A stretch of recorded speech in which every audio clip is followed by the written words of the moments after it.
केवल धर्म के लिए इतिहास भरा हुआ है ऐसे महापुरुषों से। हम उपासना के मार्ग में चलते हैं, थोड़ा भी कष्ट नहीं सह सकते।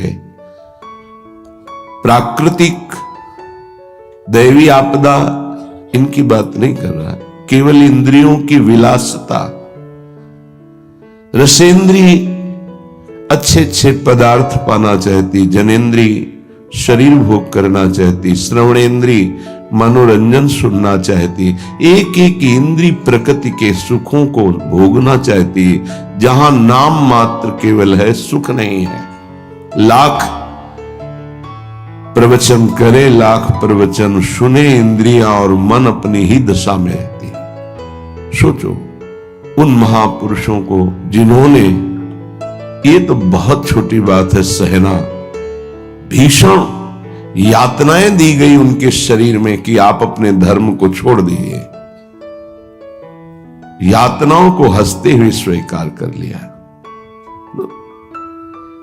चित्त व्यथित हो जाता है कि प्रभु आपका विधान केवल महापुरुष ही सह सकते हैं, वही समझ सकते हैं, नहीं तो प्रश्नवाचक चिन्ह खड़ा हो जाएगा। आप कहां थे जब ऐसा हो रहा था, तो आप कहां थे? आपका व्रत है, करो सदा तिनके रखवारी, महिमा सुनी है, सीम की चाप सके को ताशु, बड़ रखवार रमापति। फिर ऐसा, पर वो प्रश्नवाचक चिन्ह शरणागति अधूरी कच्ची होने के कारण होती है। उन महापुरुषों का अपना अस्तित्व ही नहीं रह जाता है, केवल स्वयं भगवान ही बैठे होते हैं। तब ये स्थिति, उपासक सुख दुख को न देखे, इष्ट देव को देखे, अनुकूलता प्रतिकूलता को न देखे, अपने धर्म को देखे, अपनी उपासना को देखे, तभी वो आगे बढ़ सकता है। सच्ची कहते हैं, हृदय रो पड़ता है इन महापुरुषों की निष्ठाएं देख करके। वाह, कैसी धर्म निष्ठा है। देह प्राण ते प्रिय कछु नाही, किसी का भी हो, देह और प्राण बहुत प्रिय है। लेकिन इन महापुरुषों ने, गुरुजनों ने देह प्राण की किंचन मात्र परवाह नहीं की। धर्म के लिए हम छोटी सी वस्तु भोजन, छोटे से इंद्रियों के भोगों के लिए अपने धर्म का त्याग कर देते हैं। महापुरुषों ने अपने प्राणों का त्याग कर दिया, लेकिन धर्म नहीं त्यागा। ये जब तक निष्ठा नहीं आती, तब तक हम अपने आराध्य देव के प्रताप, महिमा और उनके प्यार को नहीं समझ सकते।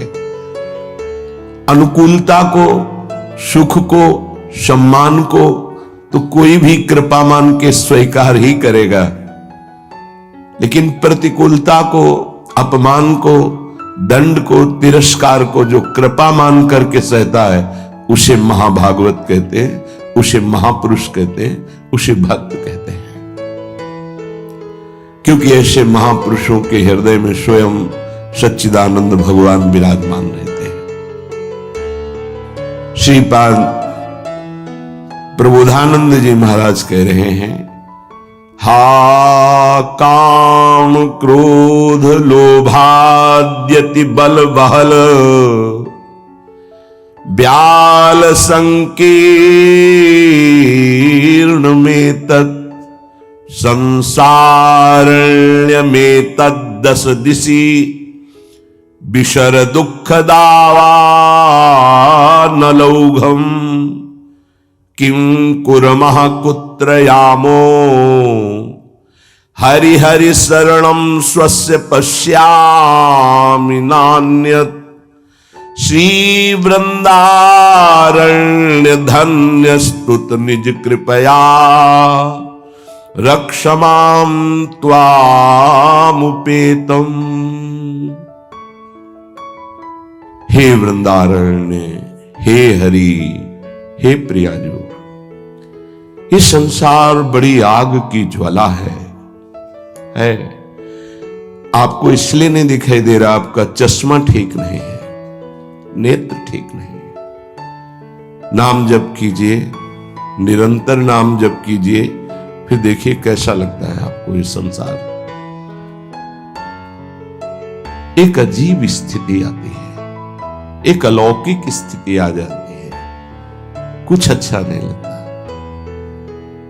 मिलना, बात करना, कोई भोग भोगना, कोई ऐश्वर्य, कोई पदवी, कुछ नहीं। एक ऐसी आग जलती है सच्चिदानंद की, ये सब झूठा आकर्षण क्षण में नष्ट हो जाता है।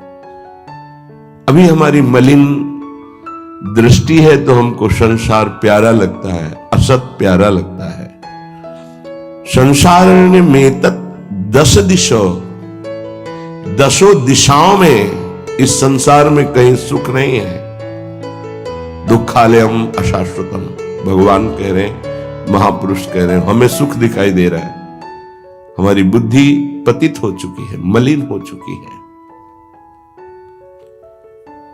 ये दावानल संसार, जंगल में जो आग लगती है उसे दावानल कहते हैं।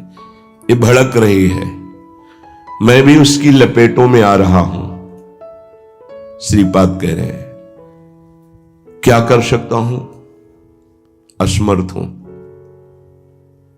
ये हृदय की बात है। हा वृंदारण्य काम क्रोध लोभाद्यति बल बहल व्याल संकीर्ण में तत्। ये काम क्रोध लोभ आदि अनेक बलवान सर्प हैं जो अपनी कुंडली में फंसा करके डस लेते हैं और उनका विष चढ़ जाता है।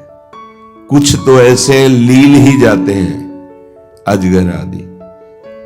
तो लील जाने का मतलब पूरा जीवन निकल गया काम चेष्टा करते हुए, समझ ही नहीं पाए।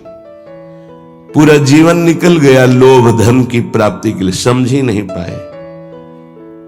कल एक प्रश्नकर्ता कह रहे थे कि संसार में सुखी वही जिसके पास बहुत धन है, समृद्धशाली ही सुखी है। नहीं नहीं, सुखी वही है जिसने भगवान नाम का निरंतर स्मरण प्रारंभ कर दिया।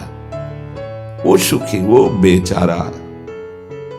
तुम्हें लगता है वो सुखी, बेचारा है। थोड़ी देर अगर उसके मन में अपने मन को मिला के देखो तो पता चलेगा उसका मन कितना जल रहा है, कितना दुखी है, कितना वासनाओं से गंदा हो चुका है। और शरीर छूटेगा तो बैंक बैलेंस यही रहेगा, वो गंदगी ढो के अगले जन्म में भोगेगा जाके। हाँ, माने ये असमर्थता का सूचक है।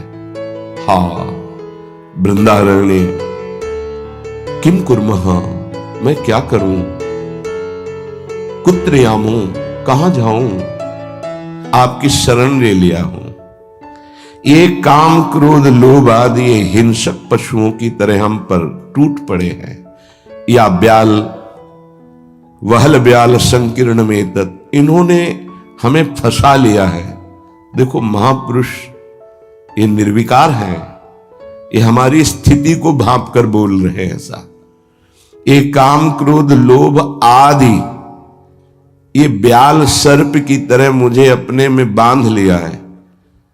जब सर्प बांधता है तो प्रतिपल वो अपने पाश से कसता जाता है, उसकी हड्डियां चूर चूर होती जाती है, फिर वो उसे निगल जाता है। ऐसे ही काम क्रोध लोभ मोह मद मत्सर ये ब्याल की भांति हमको फंसा चुके हैं। हम असमर्थ हो चुके हैं और हमको डस लिया है, इसलिए जहर चढ़ गया है। मेरे को कोई झुका नहीं सकता, मैं धनी हूं, ऐसे न जाने कितने जहर की तरंगें उठ रही। कहां जाऊं, क्या करूं। हे हरि हे वृंदावन धाम, आपके सिवा मुझे कोई शरण में स्वीकार नहीं कर सकता। पक्का कोई स्वीकार नहीं, सब स्वार्थ। राधे राधे प्यारे भक्तों, कैसे हैं आप सभी। तो कैसा लगा आपको आज का प्रेमानंद जी का प्रवचन। आप सभी कमेंट बॉक्स में कमेंट करके ज़रूर बताएं और चैनल को सब्सक्राइब करना ना भूलें। राधे राधे ज़रूर लिखें।